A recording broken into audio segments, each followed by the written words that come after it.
My client hired me to date her son. When the contract was up, she told me to make it a clean break, no drama, no heartbreak. She was seriously overthinking it. Julian was so reluctant to date me in the first place, I figured he'd be popping champagne when we broke up. Full of confidence, I launched into my performance. I had my tarot cards read, and they said our cosmic connection is severed. If we don't break up, a terrible accident is coming your way. He didn't even look up. Look at this pork knuckle. It's split in two. It's a sign from the heavens that we should go our separate ways. He shot me a chilling glare. I use T9, and you use QWERTY. We're clearly from different worlds. We have to break up. Julian slowly lowered his phone, his deep eyes locking onto mine. His voice was low and husky. Come up with one more terrible excuse, and I'm taking off an article of your clothing. What happened to the cold, moody, rich boy air? When did he turn into a pervert? I was in Julian's penthouse making him soup when the text from my client came through. The screen lit up with a short, simple message: time's up. Break up with Julian within a month. Remember, don't let him get hurt. I clutched my phone, fighting back a smile, and quickly replied, got it. Finally. Time to collect the final payment. A year ago, Julian's mother approached me with an offer I couldn't refuse. The job was simple: pursue her son, Julian, and have a relationship with him. The payment was split into 3 installments, one for signing, one for successfully getting him, and the final one for breaking up. Julian, soup's ready. I set the bowl on the table and called toward the study. He emerged at the sound of my voice, dressed in a simple black robe that looked like high fashion on his model-like frame. His face was all sharp angles, his gaze cool and distant. He silently took a seat across from me, picked up his spoon, and started sipping the soup while scrolling through the news on his phone. This was our usual dynamic. He was the silent one, and I was the one chattering away.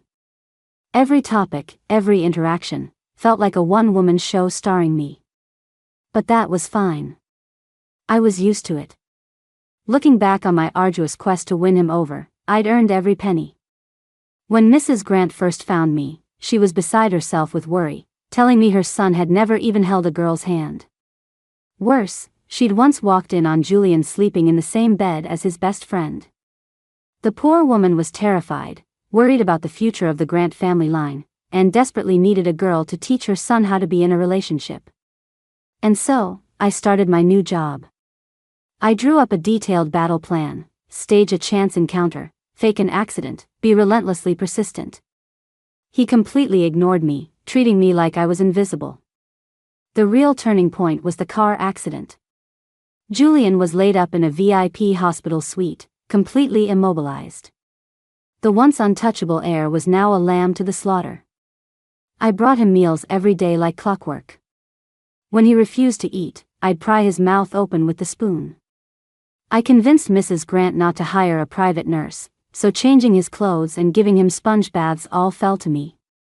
Julian, if you don't want to start stinking, you'll do as I say. Holding a warm towel, I gritted my teeth under his icy glare and wiped him down. When he wouldn't take his medicine, I lost my patience and just kissed him, forcing it down. He was too weak to even push me away. Julian, refuse me one more time, and I'll kiss you again. Over that period, his expression went from cold shock to numb resignation, and finally, to a look of deep helplessness. On the day he was discharged, he was sitting in a wheelchair, watching me bustle around. Suddenly, he spoke. You're going through all this trouble because you want to be my girlfriend? I nodded obediently. Yep. He was silent for a long moment before sighing, as if making a tremendous sacrifice. Fine, he said wearily. I'll do it. And just like that, I got my second payment. Now, all that was left was the easiest part. For a relationship he'd been forced into, wouldn't a breakup be a sweet release? He was probably counting the days. I looked at the still expressionless man across from me, filled with confidence. As long as the reason for the breakup didn't wound his pride, this would be a piece of cake. I'd be out of here, cash in hand, in less than a week. That night, Julian was in his study working. I sat on the rug beside him with my new deck of tarot cards, pretending to talk to myself just loud enough for him to hear. These seem to be really popular lately. Let me see what the future holds for me and my darling. I snuck glances at him as I theatrically shuffled and cut the cards, then carefully laid them out in a spread. Taking a deep breath, I dramatically flipped over the first card. Then, I let out a short, terrified gasp, clapping a hand over my mouth as my eyes went wide. My over-the-top performance caught Julian's attention. He looked up from a stack of documents. "What's wrong?" He took the bait. I immediately got into character, pointing at the card with a trembling finger, trying to make my voice sound like it was about to shatter. "Honey, I just did a tarot reading for our relationship, and the result." I paused for dramatic effect, squeezing out a couple of tears before continuing in a choked voice. "It says we're a tragic pairing. The cards show our time is up, and if we don't separate, you'll suffer a terrible accident." With that, I covered my face and started making little whimpering sounds, my shoulders heaving for effect. Julian's deep eyes watched me quietly for a few seconds before he pressed his lips together. Finally, he sighed, put down his pen, and walked over to me. "Yes. He's coming to comfort me. Breakup plan is halfway to success." I was secretly thrilled but made my sobs sound even more tragic. "Honey, my heart is breaking, but for your safety, I think we should just..." His tall frame cast a shadow over me, but instead of comforting me as I'd expected, he bent down and picked up a card with his long, slender fingers. "These tarot cards," he said, his voice flat, "are knockoffs, right?" "Huh?" My crying stopped mid-sob. He held the card up to my face, pointing at the crookedly printed image. "Poorly made. The art is wrong." Before I could react, Julian had gathered the rest of the cards from the floor. He walked straight to his desk and, in one fluid motion, dumped the deck that held all my breakup hopes into the paper shredder. Then he turned back to me, still stunned on the rug, and tossed out one final, cold sentence. "If you have time for this, you'd be better off reading a book." The next day, sitting at my desk, I did a serious post-mortem on last night's tarot card plan. Conclusion: the plan was too hasty, and the props were too cheap. To gather some better ideas, I pretended to work while secretly scrolling through a breakup artist forum, studying methodologies. Just as I was reading a post titled "Pretend You're an Alien and Your Home Planet is Calling You Back," the office gossip squad started buzzing in the break room. "Hey, did you guys hear? This year's annual gala is a vintage-themed ball. Have you found a date yet? Who do you think Mr. Grant will ask to be his dance partner?" Mr. Grant was Julian. When I graduated from college, my resume went nowhere. Just as I was about to pack up and go home, Mrs. Grant appeared out of nowhere with this relationship contract. Later, after I'd successfully landed Julian, he complained that I had nothing better to do all day than research recipes and follow him around. In his words, "Anna, don't you have anything else going on in your life?"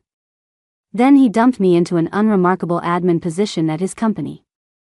He also signed me up for a bunch of random classes, packing my schedule to the brim. He called it personal development, but really, he just wanted me to be too busy to bother him. We had a mutual understanding to keep our relationship a secret at work, so we almost never interacted. After all, we were going to break up sooner or later. Why give the office something to gossip about? Doesn't Mr. Grant get out of it every year by saying he can't dance? One colleague asked. Yeah, but last year Mrs. Grant announced in front of all the senior execs that she absolutely wouldn't let him bail this year. Whoa. So who's he going to take? The group gasped with delight at the juicy gossip. I bet it's Vice President Lynn's daughter. I saw her at the office the other day. She has such an air of class. My money's on Susan Lee from planning. She's hands down the most beautiful woman in the company, and she's an amazing dancer. At lunch in the cafeteria, I was hunched over my food when a shadow fell over me. Hi, Anna. I looked up to see Leo from the tech department next door, a handsome guy with black framed glasses and a gentle smile. Leo, What's up? It's about the gala, he said, scratching his head a little sheepishly. The opening dance, have you found a partner yet? If not, would you consider me? With a piece of meat in my mouth, I froze. The gala? How am I supposed to know if I'll even still be here? What if I successfully break up with him next week and quit right after? Just as I was trying to think of a polite way to turn him down, Leo stiffened and mumbled, Mr. Grant. I turned around to see Julian walking toward us. I immediately ducked my head, pretending to be completely absorbed in my meal. He walked past our table without a second glance, and I let out a sigh of relief. But just a few steps away, he stopped. Anna, come to my office. It was like someone hit the mute button on the entire cafeteria. I slowly put down my chopsticks and, under the stares of the entire company, slunk after him. The second we were in his office, I shut the door and hissed, Julian. What was that? Why would you call me out in front of everyone? He glanced at me coolly. Is there a problem? A huge problem, I said, putting my hands on my hips. Don't you know how fast gossip spreads around here? People are going to start speculating. I was just trying to look out for him. He obviously didn't want people to know about us. Whatever. Trying to explain this to him was like talking to a brick wall. I took a deep breath and changed the subject. So, what did you need? He pulled a brochure out of his drawer. Go learn to dance. Huh. After you learn, teach me, he added. It clicked. For the gala? Yes. Then why don't you just sign up for a class yourself? There are plenty of professional instructors out there. I blurted out. His expression darkened. You want me to find another woman to dance with? What's wrong with that? You need a partner to learn how to dance. My voice trailed off as his face grew stormier. He slapped the pen in his hand down on the desk. You're the one who's going to learn. I pouted and muttered an okay. Rich people and their weird rules. Just as I was about to leave, Julian spoke again. Who was that guy just now? Which one? The shifty-eyed one, sitting across from you. I couldn't help but laugh. That's Leo. His eyes are just a little small, he's not shifty-eyed. I guess even quiet guys can have a sharp tongue. Oh. Never mind. Back at my desk, I was bombarded by curious stares from all directions. My closest coworker immediately wheeled her chair over and nudged me with her elbow. What did Mr. Grant want you for in private? I was working late yesterday and ran into him on his way out. He saw I was still there and asked me to print some urgent documents for him. He just wanted me to bring them over. My coworker said, oh, unconvinced, but at least she dropped it. After work, I went to a dance studio for a 2-hour lesson, just as Julian had arranged. By the time I dragged my exhausted body back to my little apartment, I was fumbling in my bag for my keys when a familiar pair of shoes entered my line of sight. I looked up from the shoes, past a pair of long legs, to Julian's ridiculously handsome but expressionless face. He had one hand in his pocket and was holding an insulated lunchbox in the other. His tailored suit seemed completely out of place in my building's dingy, paint-chipped hallway. What are you doing here? In the past 6 months, aside from occasionally dropping me off downstairs, he'd never once set foot in my apartment. Waiting for you. His words were brief as he handed me the container. Dinner. I took it, a little dazed, and unlocked the door. He followed me inside. The place was tiny. My fluffy pink bunny slippers next to his expensive leather shoes looked completely mismatched. Dinner was a feast, 4 dishes and a soup. As I looked at the split pork knuckle on my plate, an idea flashed in my mind. Hey, why is this pork knuckle split? It reminds me of something my grandma used to say. If a couple eats a split pork knuckle, it's a sign that they're going to. I trailed off, watching his reaction out of the corner of my eye. Julian just gave me a flat look, the kind you'd give an idiot. Did you think pigs were built like Doraemon? Huh. Seemingly despairing of my intelligence, he gave a nearly imperceptible eye roll. Then he pulled out his phone, searched for a skeletal diagram of a pig's foot, and shoved it in my face. A pig's metacarpals and phalanges are naturally made of multiple bones. They're supposed to be separate. See here, here, and here. But the braised pig's feet I eat at restaurants are always whole. That's to make them easier to eat. The restaurant removes the smaller bones, he explained patiently. This one was roasted whole. Oh. I hung my head and took a vicious bite of the pork knuckle. Fine. Breakup attempt number 2, failed. After dinner, Julian had me teach him how to dance. I cleared a small space in the cramped living room and put on some slow music. Okay, so, one hand goes here, and the other. I tried to remember what the instructor had taught me as I directed him. He didn't wait for me to finish. He stepped forward, one hand naturally settling on my waist to pull me closer, while the other firmly clasped mine. My heart gave an involuntary flutter. This was a man who hated unnecessary physical contact. We rarely held hands for more than 10 seconds. Why was he being so proactive today? The distance between us vanished, and I could feel his warm breath on the top of my head. My cheeks started to feel strangely hot. Next step. His deep voice rumbled beside my ear. Oh, left foot, forward. We began to practice clumsily. Suddenly, I lost my footing and my heel landed squarely on his shoe. Ah! Trying to pull away, I slipped, lost my balance, and started falling backward. Julian reacted instantly, tightening his arm to pull me back. But he clearly underestimated the momentum of my fall. He was pulled down with me, and we both landed with a thud on the cushioned floor. When I came to my senses, I realized I was sprawled on top of him. He was lying on his back, one arm still around my waist, the other propping himself up. My chest was pressed against his, and my lower body was resting against an unknown object. Maybe it was from the fall, or maybe it was something else, but a suspicious blush had crept onto his perpetually stoic face. After a few seconds, he looked away, flustered. That's enough practice for today. We'll continue tomorrow. With that, he scrambled to his feet, straightened his clothes, and bolted out the door without a backward glance.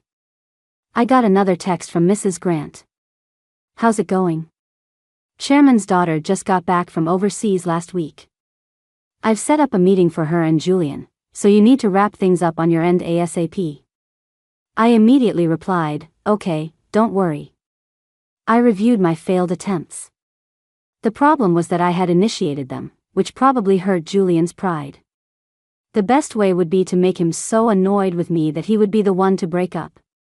Yes, annoyance. I'd annoy him until he couldn't take it anymore. It had to work. And so, I went full-on clingy girlfriend. On Monday at 9:30 a.m., while he was in a meeting, my text message blitz began. Babe, what are you doing? Why aren't you answering me? Don't you love me anymore? You don't have me in your heart anymore, I'm so sad. After dozens of messages, he finally replied with 2 words, in meeting. I pressed my advantage, you can't text me just because you're in a meeting? Is the meeting more important than me? You have 3 seconds to send me an I love you, babe, or I'm going to get mad. To confirm my success, I made a special trip to the executive floor. Through the glass wall of the conference room, I had a clear view of Julian at the head of the table. After listening to an executive's report, he glanced at his phone, and his brow instantly furrowed into a knot. He's annoyed. The plan is working. That afternoon, I found a new angle.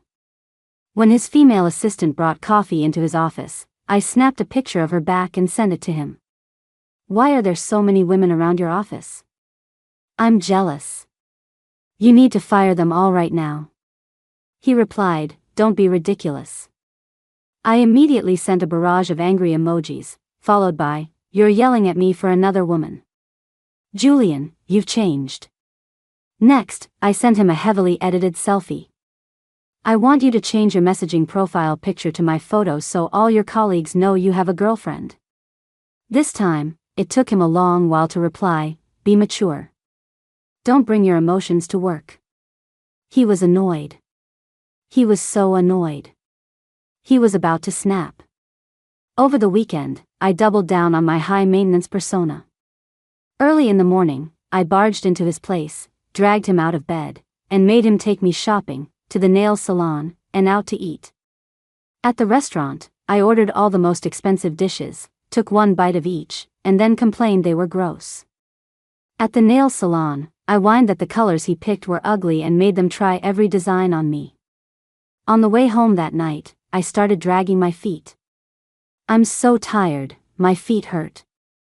I can't walk anymore. He gave me a weary look. Let's find a place to rest. No. I opened my arms and demanded in a whiny, sing-song voice, I want you to give me a piggyback ride. All eyes around us snapped in our direction. He was silent for 2 seconds before finally squatting down in front of me with an air of resignation. As I rested on his broad back, feeling the steady rhythm of his steps, I was giddy with success. Seeing him look like he was about to explode but holding it in for the sake of appearances, I was sure he was cursing me out 1,000 times in his head. The day he finally broke up with me was not far off.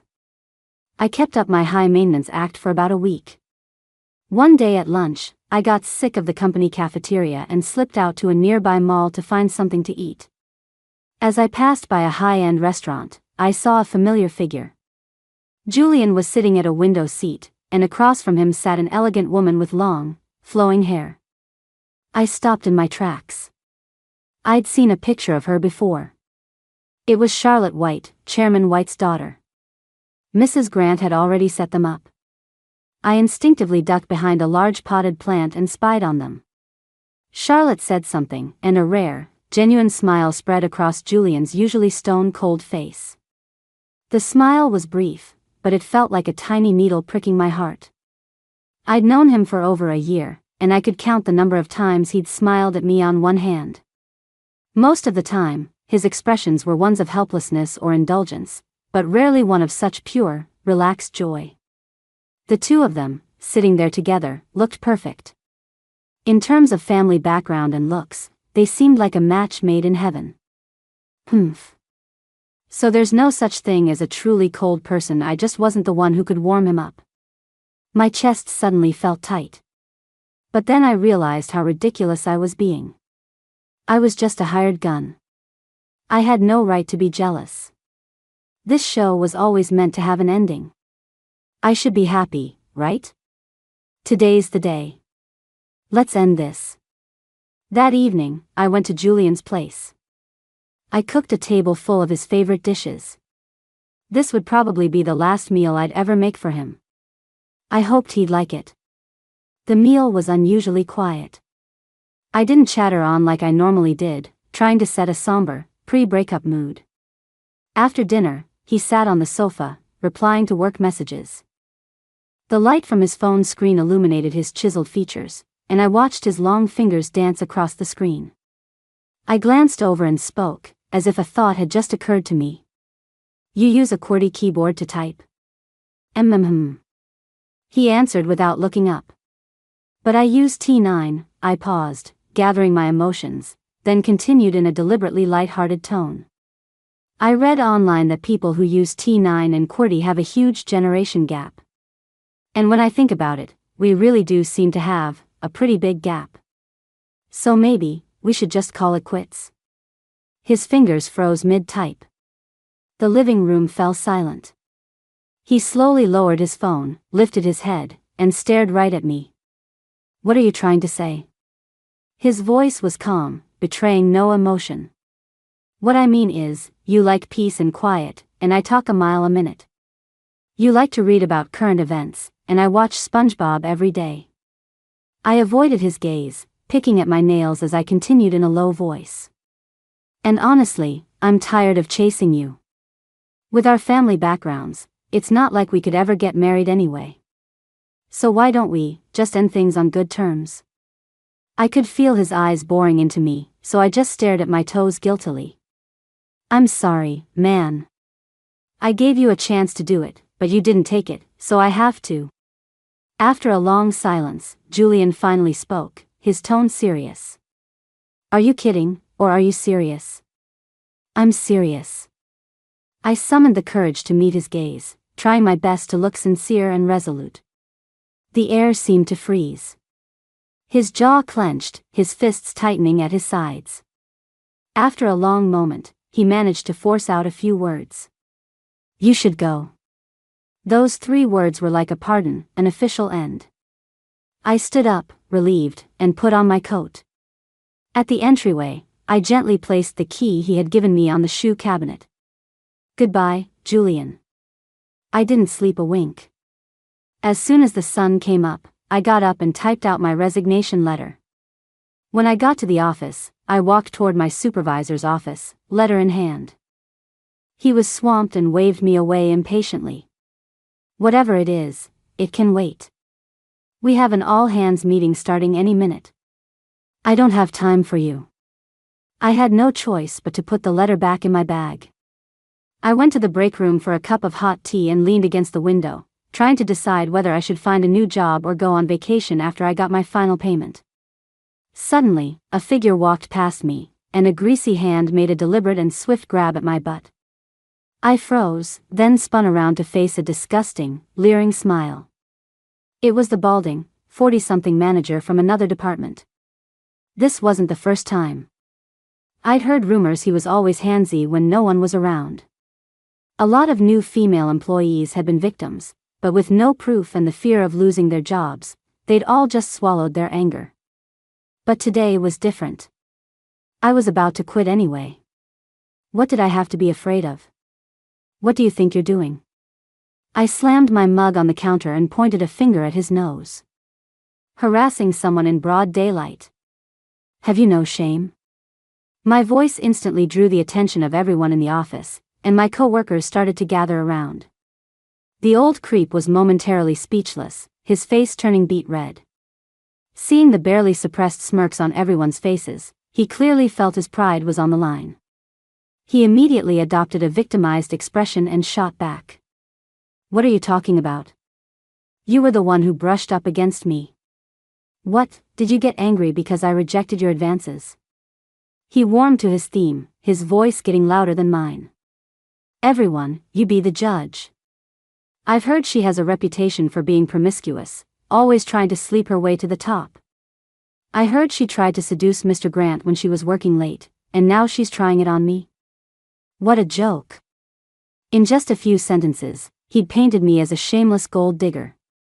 You're the one talking nonsense. You're creepy and incompetent, with yellow teeth and a rotten character. Who would ever want to seduce you? You're the one who got caught, and now you're trying to sling mud at me. He paused, his expression shifting from anger to disdain. Huh, are you daring to say you haven't been kissing up to someone powerful? Everyone, think about it. With her qualifications, how could she have possibly gotten a job at our company? I asked around. Someone pulled strings to get her in. Anna, are you going to deny it? He had me there. I couldn't explain how I'd gotten the job. Seeing my silence, the looks on my coworkers' faces instantly changed. I'm going to report you right now and get a trashy woman like you fired. Just as I was trying to figure out how to respond without implicating Julian, a coworker came over to break things up. All right, everyone, stop crowding around. It's time for the all-hands meeting. The crowd dispersed. I walked into the conference room and sat in the most inconspicuous corner. The first half of the meeting was a summary of the company's performance this year. I didn't hear a single word. At the end, the host announced the date and location of the annual gala and encouraged everyone to sign up for performances. To liven things up, Julian had his assistant take his phone and drop hundreds of large cash bonuses into the company-wide group chat. The dull room instantly filled with the sound of phone alerts and cheers as everyone scrambled to grab the money. Whoa! I got over $100. Mr. Grant is so generous. Amid the joyful chaos, someone suddenly shouted, "Hey, has anyone noticed Mr. Grant changed his profile picture?" Who is that? Julian changed his generic black cat avatar. Curious, I also tapped on Julian's profile. A familiar photo appeared on the screen. A woman's picture popped up. The over-the-top skin smoothing, the ridiculous special effects, the face so photoshopped her own mother wouldn't recognize her. Wait, was that me? The commotion in the conference room grew louder as everyone started whispering about Julian's new profile picture. Oh my God, did Mr. Grant really make a woman's picture his avatar? Is that his girlfriend? Who is she? Maybe it's some actress he likes. I asked my friend who's an expert. She said it's not an actress. Wait, the more I look at her, the more she looks kind of familiar. My blood ran cold. I had to get out of there before anyone connected the dots from that hyper-edited photo to me. Just as I was about to slip out the door, I heard my name. Anna, stay right there. Mr. White, I want to report Anna for sleeping her way into her position. It was the bald manager, his voice booming. The room fell silent again. The old bastard. I must have really embarrassed him earlier for him to try and humiliate me in front of the entire company. This woman, Anna, has no morals. After she failed to seduce me, she publicly slandered me. I demand the company investigate people like her who get jobs through improper means and ruin our company culture. The VP, Mr. White, frowned. The focus of the room's gossip instantly shifted from Julian to me. I felt like I'd been stripped naked and thrown into a public square. In the suffocating silence, a cool, steady, and commanding voice cut through the noise from the main stage. I was the one who got her in. Julian had stood up at some point and was holding the microphone. The entire room went dead silent. Everyone stared at him in shock. The greasy manager's face was a mask of disbelief. Julian's voice continued to echo through the speakers. Anna's hiring did not go through the standard recruitment process. I personally recommended her directly to the HR department. This was a violation of company policy and a failure on my part. I would like to offer my sincere apology to all of you.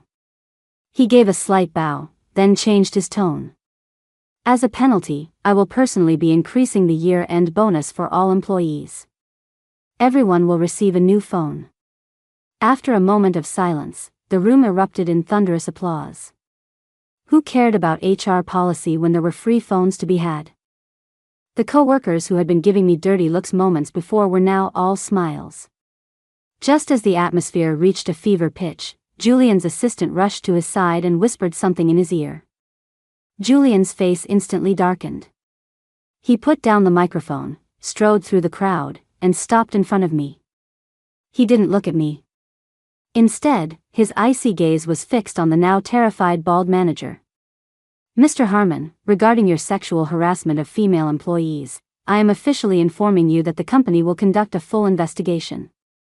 I am calling the police right now. At the same time, the legal department will immediately pull all security footage from the office for the past 3 months. I also invite anyone here who has any evidence to please provide it to me or the legal department. I guarantee that all informants' identities will be kept strictly confidential. With that, he signaled to the security guards at the door. Take him to the reception area and wait for the police. Harmon's knees buckled. He tried to beg for mercy but was dragged away by the guards. The room was still reeling from the shocking turn of events when the same sharp-eyed colleague from before muttered, "Doesn't anyone else think that the person in Mr. Grant's profile picture looks a lot like Anna?" At those words, all eyes darted back and forth between the overly edited photo and my actual face. Connecting that with the fact that Julian himself had gotten me the job and had just defended me so dramatically. A clear narrative instantly formed in everyone's minds. The flames of gossip roared to life. But the man who started the fire, Julian, seemed completely oblivious. He suddenly reached out and took my hand, his grip firm. His palm was large and warm. My brain completely shut down. I'd processed too much information in one day. I felt like my soul was about to leave my body. Come on. I'll go with you to the station to give your statement. By the time we left the police station, night had fallen. Julian drove me home in complete, terrifying silence. I tried to speak several times, but one look at his tense profile and his white-knuckled grip on the steering wheel made me swallow my words. My mind was racing, trying to make sense of the day's events, but I still couldn't figure out what Julian was thinking. Then again, he was always an upstanding guy. It made sense that he would defend his ex-girlfriend. He parked downstairs and walked me up to my apartment. The hallway light flickered, casting our shadows long and thin against the wall. After a lot of hesitation, I finally decided to break the silence. Mr. Grant, thank you for today. For helping me out and for calling the police. Do you have to talk to me like that? He looked at me, his tone sounding deeply hurt. I was completely baffled. Wait, what did I say? When I didn't answer, he took a step closer. Are you not even going to let me in? What was with this passive-aggressive tone? Confused, I stepped aside and let him in. He walked straight to my tiny sofa and sat down, radiating a low-pressure aura like an angry statue. I stood there awkwardly for a moment, then went to the kitchen to pour him a cup of tea. Remembering his complaint about how I was talking, I brought the cup over to him. Bending slightly, I put on what I hoped was my most gentle, professional smile and said, "Mr. Grant, please have some tea." He glanced at the cup, and his expression seemed to sour even more. "Anna, are you trying to piss me off on purpose? What the hell? Why was this guy so hard to please?" He suddenly shot up from the sofa and went to the window, his back to me, staring at who knows what. After another long silence, he finally spoke, his voice muffled. "My assistant and the other assistants outside my office, I've had them all transferred to different departments. All the positions are filled by men now." Huh? Was Julian talking to me? What did that mean? Was he giving me a work report? I changed my profile picture. And I switched to a T9 keyboard. I'm learning. Last night, I watched a few episodes of that SpongeBob show. He rattled off a list of things that made absolutely no sense to me. "Anna, what else am I doing wrong? Just tell me, and I can change." He spun around. "You can't just not give me a chance to fix it and sentence me to death." I was still trying to process what he'd just said, then I remembered I had actually said things like that. He suddenly strode toward me and wrapped me in a hug, burying his head in the crook of my neck. Plink. A single, warm drop hit the floor. What? Was that a tear? Did I make Julian cry? I quickly, clumsily hugged him back. No. I'm not sentencing you to death. I was just making all of that up. Then why did you call me Mr. Grant? His muffled voice came from my shoulder, thick with emotion.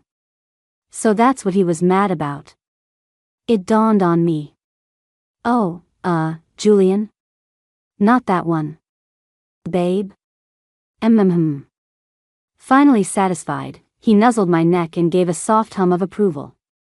I seriously suspected Julian had either taken the wrong medication or been possessed by something very strange.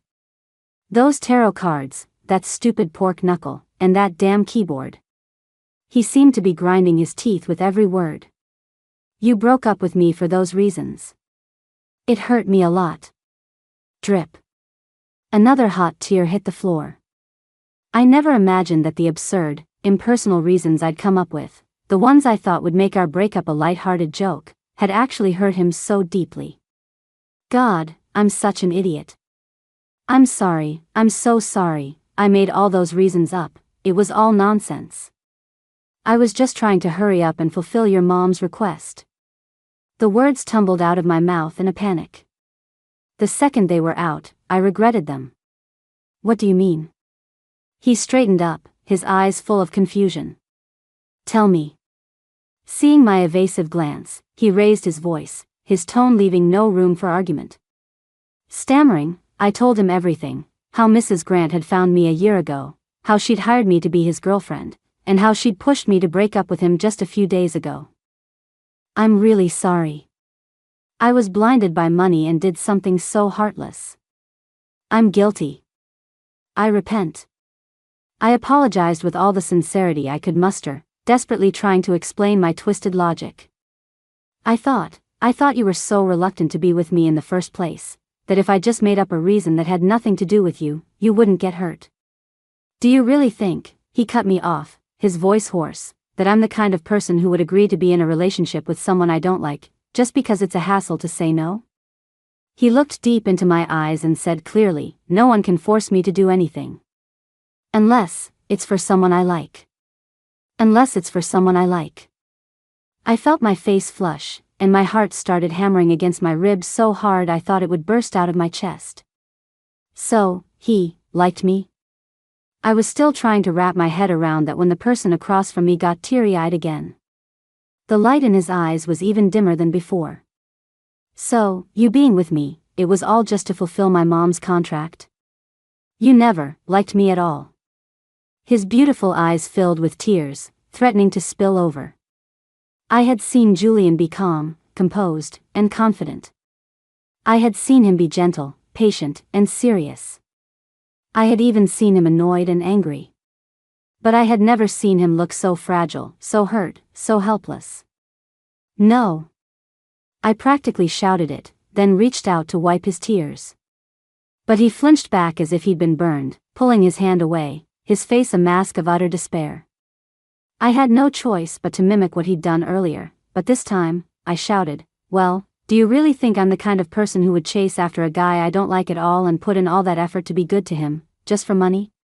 "Yes." He called my bluff without a shred of hesitation. "Fine. No other choice, then. I guess I had to." I stopped trying to explain and grabbed his arms. As he stared at me in shock, I cupped his face, stood on my toes, and with all the strength I possessed, I kissed him. The kiss was urgent and fierce, carrying all the unspoken feelings I had suppressed for so long. Before, I'd only ever dared to give him quick, fleeting kisses. Because I knew it was just a contract. Whenever he started to respond, when things started to get real, I would instinctively pull away. I was afraid of falling for him. This was the first time I didn't have to fight my feelings, to tell myself I couldn't fall in love with him. This was the first time I could kiss him without holding back. Julian's shock lasted only a few seconds before he took control, kissing me back like a starving man. We were both swept up in a storm of rediscovered joy and long-suppressed desire, tangling together, demanding more. I felt like I was melting in his scorching embrace. I finally had to push him away when I ran out of air, gasping for breath. "Can you forgive me now?" I panted. He just gently caressed my kiss-swollen lips with his thumb, his voice husky. "Not yet." "Huh?" Before I could ask what he meant, he grabbed my wrist and pulled me into the bedroom. The door clicked shut and locked. He pushed me onto the bed, then slowly began to unfasten the watch on his wrist. The metal band came off and was placed on the nightstand. Then the cufflinks. Then the first, then the second button of his shirt. Soon, his well-defined collarbones, strong chest, and tight abs were on full display. I stared, practically drooling. Just as he was about to unbuckle his belt, my heart started pounding in my chest. What are you doing?" I stammered. He paused, leaning over me, his dark eyes pulling me in like a vortex. "How many stupid breakup excuses did you come up with in total?" "Huh?" I paused, counting on my fingers. The tarot cards, the pork knuckle, the keyboard, and the ones I had in my notes that I didn't get to use, 6 in total. He nodded, a smirk playing on his lips. "Good. One excuse, one piece of clothing." I instinctively looked down at my own outfit, jacket, sweater, socks, pants, bra, underwear, exactly 6 items. When I looked up again, 4 of them were gone. Julian. I was beet red, scrambling backward on the bed, but he easily pinned my legs with his own, holding me in place. "How much did my mom pay you?" he asked suddenly. "She gave me $600 per session." I was so confused. What session?" He leaned in close, his hot breath tickling my ear, his voice a low, seductive whisper. You'll find out in a minute. This is your punishment for being so greedy. In the end, I found out exactly what he meant. As the night deepened, I was beneath him, crying and begging for mercy, saying I didn't want the money anymore, that I'd give it all back. He replied between ragged breaths, his voice firm, "Keep negotiating, and I'll double it." Epilogue. I did end up quitting my job at Julian's company. It was my idea, and he didn't try to stop me. I did break the rules to get you in here, letting you skip the normal hiring process, he said calmly, sitting in his office. And if you stay here, no matter what you achieve, people will always think it's because of me. That's not fair to you. I nodded. He always knew what mattered most to me. So what are your plans now? What kind of work do you want to do? Or do you want to go back to school? I hesitated for a long time before saying quietly, I've always wanted to apply to grad school. It's just, I'm afraid I won't get in, and I'm also afraid. Afraid of what? I'm afraid I'll get into a school in another city, and I'll be too far away from you. What would we do then? Julian, who had recently unlocked his romantic side, gently ruffled my hair. I would miss you like crazy. I'd hate it. But if it's what you really want, you should go for it. No matter where you go, I'll support you completely. With my future sorted, there was only one last, major problem to deal with, my contract with Mrs. Grant. Julian told me his mother had indeed arranged a blind date for him with Charlotte White. But he'd met with Charlotte beforehand and told her straight up that he was already in love with someone else. Wasn't she mad? I asked nervously. Mad? Julian laughed. She was thrilled. She told me she was already in love with someone, too, some younger guy in a band at her university. She ended up asking me for tips on how to win him over. Hearing that, I puffed out my chest. I'm an expert at that. Next time you see her, set up a meeting. I'll teach her everything I know. After we'd had our laugh, he said he wanted to take me home to formally meet his parents. Standing in front of the Grant family's magnificent villa, my palms were sweating. Julian's father, a kind and gentle-looking man, opened the door and welcomed me in with a warm smile. But the moment Mrs. Grant saw me, her expression soured. I took a deep breath, determined to win her over with my sincerity. Dinner was tense. I gathered my courage, put down my chopsticks, and faced Mrs. Grant. Ma'am, I'm so sorry. I've broken our agreement. I can't continue with your request. I've already transferred all the money you gave me back to your account. Please, just give me a chance to prove. Mrs. Grant's eyes went wide, and she looked completely baffled. Huh? What request? What money? I have no idea what you're talking about. Julian's father shot her a suspicious look. What's going on? Mrs. Grant immediately plastered on a bright smile, completely ignoring her husband. Oh, Anna, dear, you must have me confused with someone else. This is the first time we've ever met. You're such a lovely girl. My husband and I both like you very much. As long as you and our Julian are happy, that's all that matters to us. Ha, ha ha ha. I was bewildered by this 180-degree turn. I looked over at Julian, only to find him looking down, his shoulders shaking as he tried to stifle a laugh. Mrs. Grant was still laughing awkwardly while frantically signaling to me with her eyes, a look that screamed, "Stop talking." I had no choice but to play along and awkwardly admit that I must have been mistaken. After dinner, Julian walked me home. When we got to my door, I took out my keys to unlock it. He stopped me. What's wrong? You're applying to grad school, right? He asked, dead serious. Yeah. Studying for the entrance exams is hard. You need a quiet place to study, and someone to keep you on track, he reasoned. And? He stepped forward and pressed his house key into my palm. So, I'm formally requesting that you move in with me. I'll supervise your studies. Move in?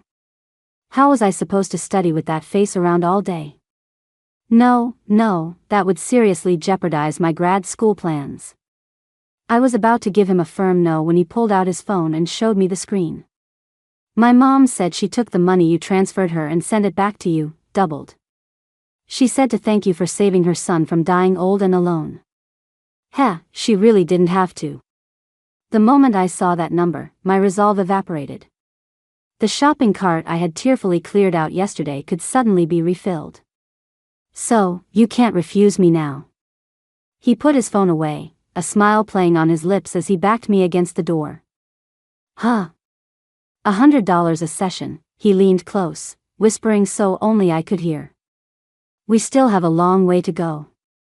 It'll be much easier to keep track if we live together. What happened to the cold, moody, rich boy air? How did he turn into this?